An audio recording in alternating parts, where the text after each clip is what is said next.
अस्सलाम वालेकुम। मेरा नाम है नुमान जावेद और आप देख रहे हैं मेरा YouTube channel the power of NJ speak में एक बार फिर खुश आमदीद। आज हम बात करेंगे अफ़गानिस्तान और एशिया कप के लिए पाकिस्तान टीम की जो अनाउंसमेंट हुई है उसके बारे में से आपका आगाज़ करेंगे हम।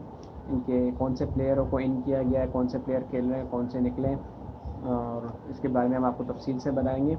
तो चलें शुरू करते हैं। सबसे पहले फ़खर ज़मान ओपनर एज़ा, उनके साथ अब्दुल्ला शफ़ीक और इमामुल हक, ये तीन ओपनर होंगे। इनमें से चेंजिंग की जाएगी जिसको भी खिलाया जाए। और उसके बाद हैं बाबर आज़म कैप्टन है, सबको पता है। इफ्तिखार अहमद हैं मिडल ऑर्डर में। उसके बाद सऊद शकील हैं, सलमान आगा हैं, इनकी वापसी हुई है। सऊद शकील भी टेस्ट टीम में परफॉर्मेंस के बाद आए हैं, उनको शामिल किया गया है।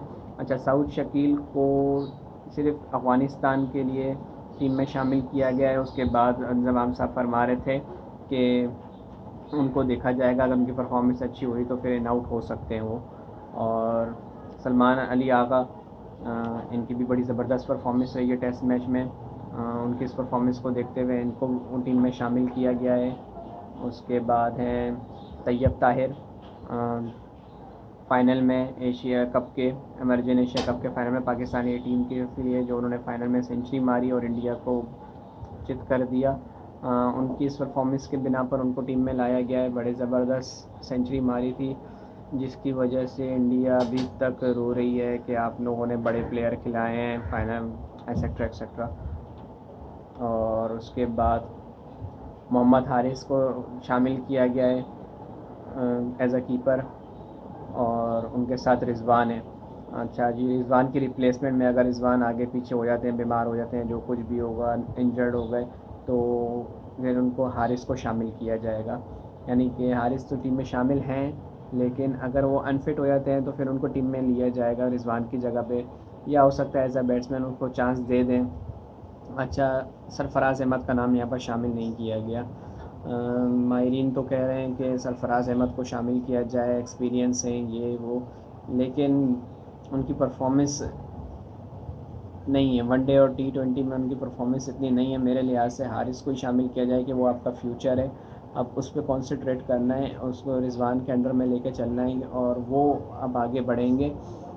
सरफराज जब परफॉर्मेंस दें तो भले आ जाएं, मेरे भी फेवरेट रह चुके हैं, मगर उन्होंने अपने पैर पे ख़ुद कुल्हाड़ी मारी है। जब उनके पास मौका था, एज अ कैप्टन वो खेल रहे थे, उन्होंने अपनी बैटिंग पे कंसंट्रेट नहीं किया और वो ख़ुद ऊपर आने के बजाय, टीम की सिचुएशन के हवाले से ज़िम्मेदारी लेने के बजाय, वो दूसरे प्लेयर्स को ऊपर भेजते रहते थे और ख़ुद सबसे नीचे आते थे। हत्ता कि शादाब खान, हसन अली, इनको ऊपर भेज देते थे और ख़ुद नीचे आ जाते थे, ज़िम्मेदारी नहीं लेते थे। तो भले उन्होंने चैम्पियंस ट्रॉफ़ी जिताई है, मगर उन्होंने अपने पैर पर ख़ुद कुल्हाड़ी मारी है। जब तक आपकी परफॉर्मेंस नहीं होगी, आप ज़िम्मेदारी नहीं लेंगे। एज अ कैप्टन थे आप, आपको चाहिए था जब भी ज़रूरत पड़ती आप पहले जाते, अपनी सिचुएशन के हिसाब से खेलते। अगर आप सिंगल डबल में माहिर हैं तो मिडल ऑर्डर में अपनी जगह बनाते, आप आते उस टाइम पे खेलते। अगर आप समझ सकते हैं कि भाई मैं नीचे शॉट खेलता हूँ, गैप्स खेल सकता हूँ, तो आप ऐसा ओपनर आते और पावर प्ले का फ़ायदा उठाते। और अगर आपको लगता है कि भाई मैं हिटिंग कर सकता हूँ, तो एंड के 10 ओवर में आपको आना चाहिए था खेलने के लिए, मगर आपने उस टाइम कोई जो ना डिसीजन नहीं लिया अपने हक़ पे बेहतर के लिए, और आप नीचे चलते गए। आपने ख़ुद ही उनको रास्ता दिखाया कि आपके बगैर टीम चल सकती है। लोग अपनी जगह बनाते हैं और आप ऊपर उनको भेजते रहे। चलें, ये आपका फैक्टर था, आपने जो किया, अब आपको उसको खामियाजा ना भुगतना है। परफॉर्मेंस देंगे तो आएंगे।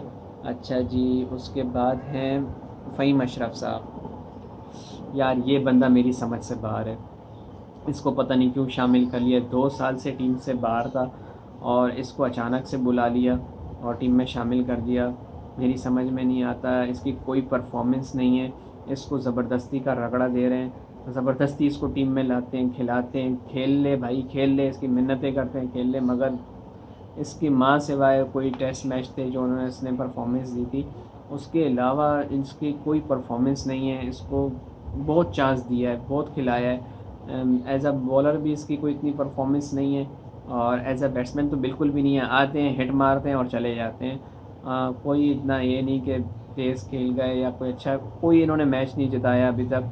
वनडे T20 में कि आप बोलें कि इनकी बड़ी अच्छी इनिंग्स थी। और इंजमाम साहब फरमा रहे हैं एज अ ऑलराउंडर इनको यूज़ के लिए इस्तेमाल करने के लिए लाया गया है।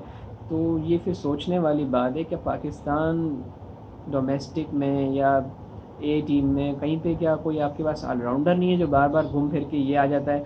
आपने दूसरे प्लेयर्स के साथ तो इतनी नाइंसाफ़ी करी है। फवाद आलम जैसे प्लेयर्स जो 10-11 साल तक आपकी नज़रों में नहीं आए और जब आए तो उनको 1-2 सीरीज़ 3 सीरीज़ खिला के उनको फिर बार बिठा दिया। और वो बेचारे अब मुल्क छोड़ के USA जा रहे हैं वहाँ खेलने के लिए।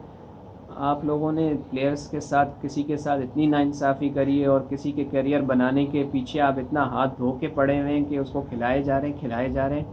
मेरी समझ से बाहर है। फ़हीम अशरफ की इस टीम में जगह नहीं बनती है।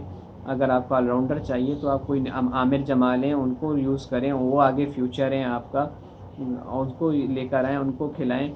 और अगर वो नहीं है तो भाई फ़हीम अशरफ से बेटर ऑप्शन जो हिटिंग के लिए है तो वो फिर आसिफ अली है।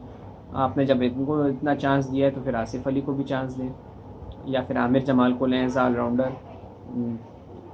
मेरी समझ से बाहर है भाई फ़हीम अशरफ। अब शामिल किया इंजमाम साहब ने, अब क्या कह सकते हैं।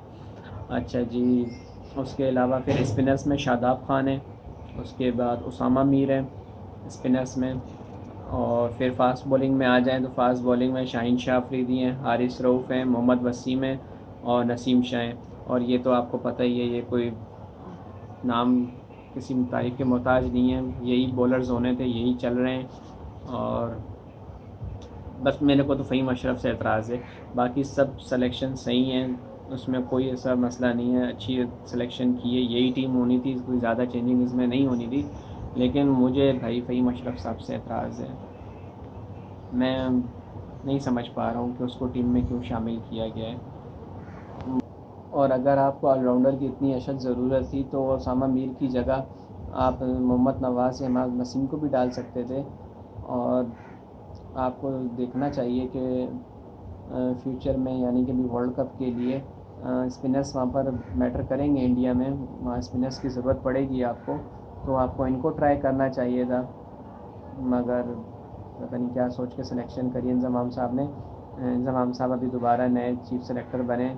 इससे पहले 2016 में उन्होंने चीफ़ सेलेक्टर की बतौर हैसियत सीट संभाली थी और 2019 तक रहे थे। अब दोबारा आए हैं, दोबारा उनको ये पोजीशन दी गई है और उम्मीद करते हैं कि वो अच्छे डिसीजन लें। अब यही इन्फॉर्मेशन है आज के लिए पाकिस्तानी टीम के हवाले से। अब जब ये खेलेंगे तो पता चलेगा कि इनमें से कौन इन होता है, कौन आउट होता है, क्योंकि इनका तो कहना ये है कि ये इनमें चेंजिंग हो सकती है बाद में अगर इनमें से कोई प्लेयर अच्छी परफॉर्मेंस नहीं देता। तो देखते हैं कि करेंगे भी या नहीं, अपनी बात पे कायम रहेंगे कि नहीं। और प्लीज़ मेरे चैनल्स को लाइक सब्सक्राइब करना मत भूलिएगा। अब तक के लिए इतना ही, शुक्रिया, थैंक यू, खुदा हाफिज़।